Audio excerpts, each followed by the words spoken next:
क्या आप जानते हैं कि पंचामृत बनाने की सही विधि क्या है? किन किन सामग्री का प्रयोग और कितना कितना किया जाता है पंचामृत बनाने के लिए?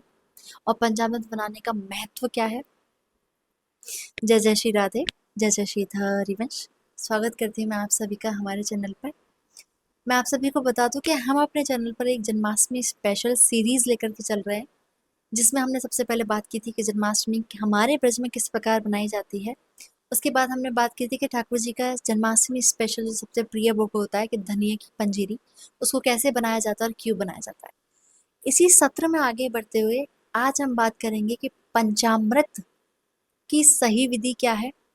उसमें जो पंच अमृत बनते हैं, जो जो सामग्री यूज होती है, उसका कितना कितना क्या क्या क्वांटिटी होती है, कैसे मेजरमेंट किया जाता है, इसमें किन किन बातों का ध्यान रखना चाहिए और इसके लाभ क्या है। सबसे पहले मैं आपको बता दूं कि बहुत सारे जन जो है बहुत कंफ्यूज रहते हैं कि चरणामृत और पंचामृत एक है या फिर अलग अलग है। तो चरणामृत और पंचामृत दोनों बिल्कुल अलग अलग हैं।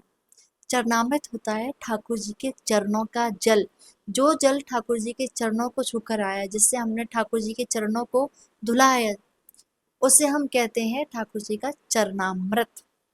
और पंचामृत होता है जिसमें हम 5 अमृत का यूज करते हैं, और ये ठाकुर जी का अभिषेक या फिर उनके स्नान के लिए प्रयोग में लाता है।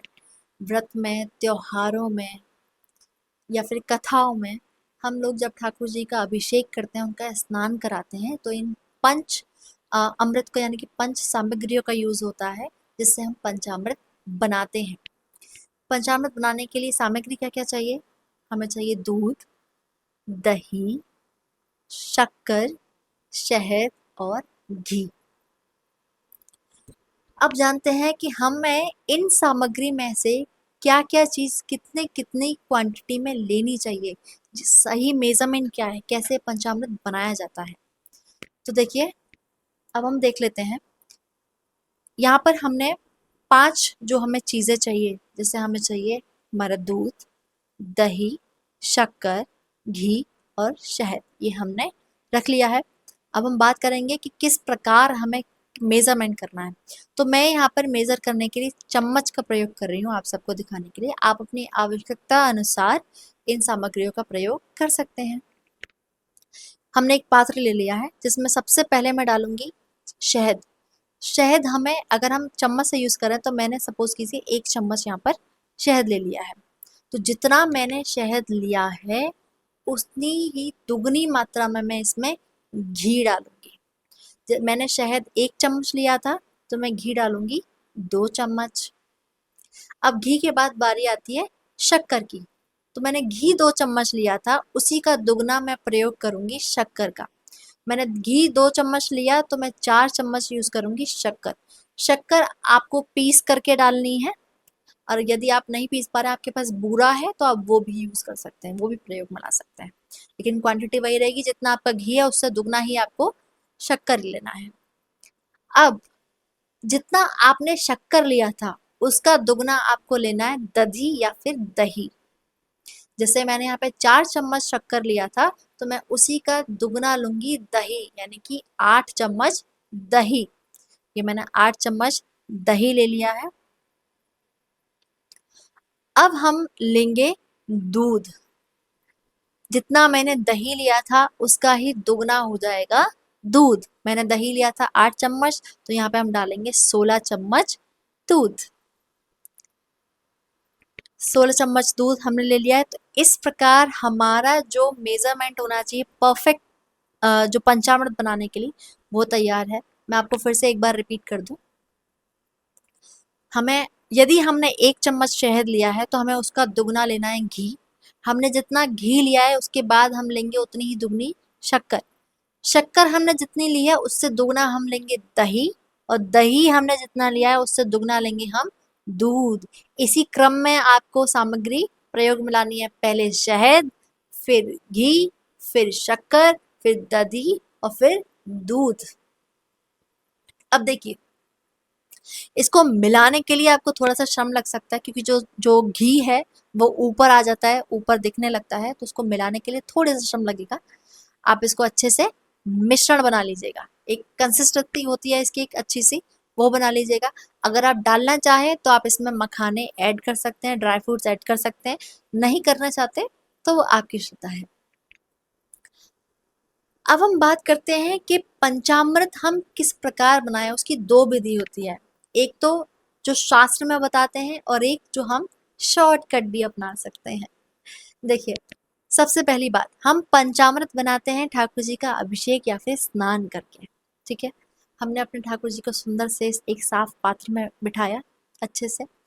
उसके बाद में अपनी जो पंच सामग्री है वो अपने पास लेकर के बैठिए और उसी मेजरमेंट के हिसाब से आप अपने ठाकुर जी को स्नान कराइए। सबसे पहले हमने शहद लिया, हमने शहद जितना लिया उसका दुगना हमने घी ले लिया, फिर घी से हमने ठाकुर जी को स्नान कराया।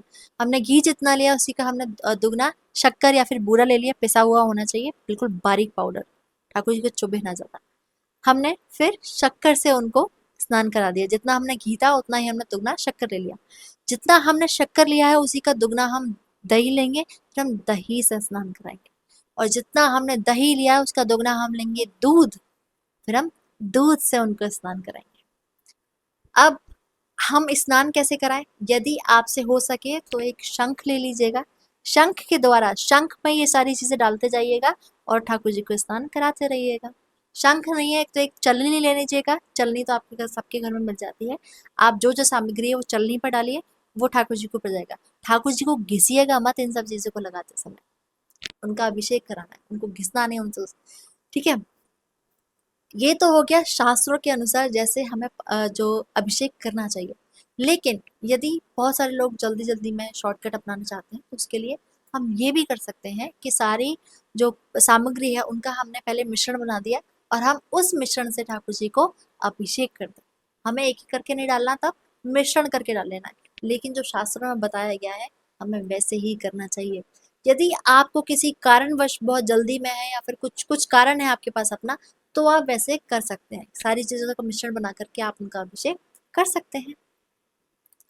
अब हम जानते हैं कि ये जो हम अब पंचामृत बनाते हैं उसमें किन बातों का ध्यान रखना चाहिए। देखिए, जब भी हम कोई भी पूजा पाठ से संबंधित कार्य करने जा रहे होते हैं तो हमारे मस्तिष्क, हमारा शरीर और हमारा वातावरण तीनों के तीनों स्वच्छ होने चाहिए। ठीक है, पॉजिटिव होने चाहिए। और जब बात ठाकुर जी की आती है तो आप अपने आप ही सब कुछ पॉजिटिव हो जाता है। तो जो पात्र आप यूज कर रहे हैं वो भी स्वच्छ होना चाहिए, आप खुद भी स्वच्छ होने चाहिए। दूसरी और सबसे मेन इंपॉर्टेंट बात, कभी भी पंचामृत जो है वो तावे और पीतल के पात्र में नहीं बनाया जाता है।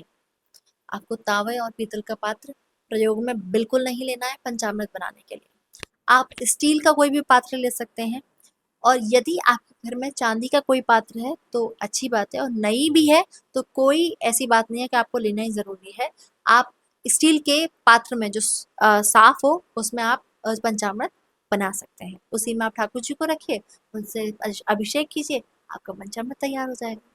और सबसे तीसरी बात, और ये भी बहुत इंपॉर्टेंट बात है, कि पंचामृत जब एक बार बन गया तो उसको लंबे समय तक रखना नहीं चाहिए।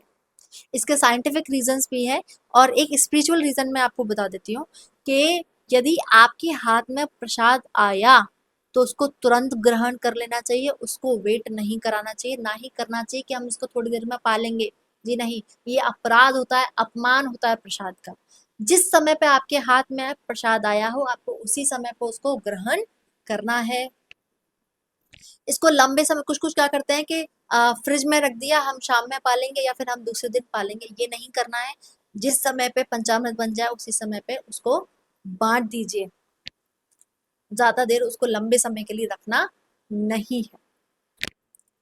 अब हम बात कर लेते हैं कि लाभ क्या क्या है पंचामृत लेने के लिए। देखिए, जैसे जब प्रसाद की बात आती है तो लाभ और हानि तो देखना ही नहीं चाहिए, लेकिन फिर भी आपके मस्तिष्क को और आपके जो फिजिकल बॉडी है उसको क्या क्या मिलता है पंचामृत लेने से, वो मैं आपको बता देती हूँ। बात करते हैं आपके मस्तिष्क की। जब हम पंचामृत लेते हैं ना तो हमारा जो मस्तिष्क है वो तनाव मुक्त हो जाता है, हमें गुस्सा नहीं आता, हमें टेंशन नहीं होती, हमारे अंदर मस्तिष्क में शुद्धता आ जाती है और सकारात्मक ऊर्जा जागृत हो जाती है।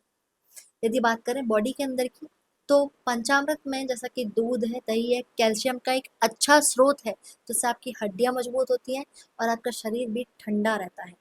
गर्मी नहीं आती है अपने शरीर में, पित्त वित्त नहीं बनता है। आशा है ये वीडियो आपको पसंद आया होगा। यदि मुझसे कुछ त्रुटि हो गई हो तो कृपया माफ़ कर दीजिएगा। आपसे आपके पास में अगर कोई प्रश्न है इससे संबंधित तो आप मुझे कमेंट सेक्शन में पूछ सकते हैं। मैं पूरी कोशिश करूँगी कि आपको उत्तर दे पाऊँ।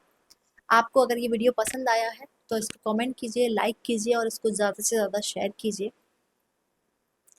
जय जय श्री राधे, जय जय श्री हरिवंश।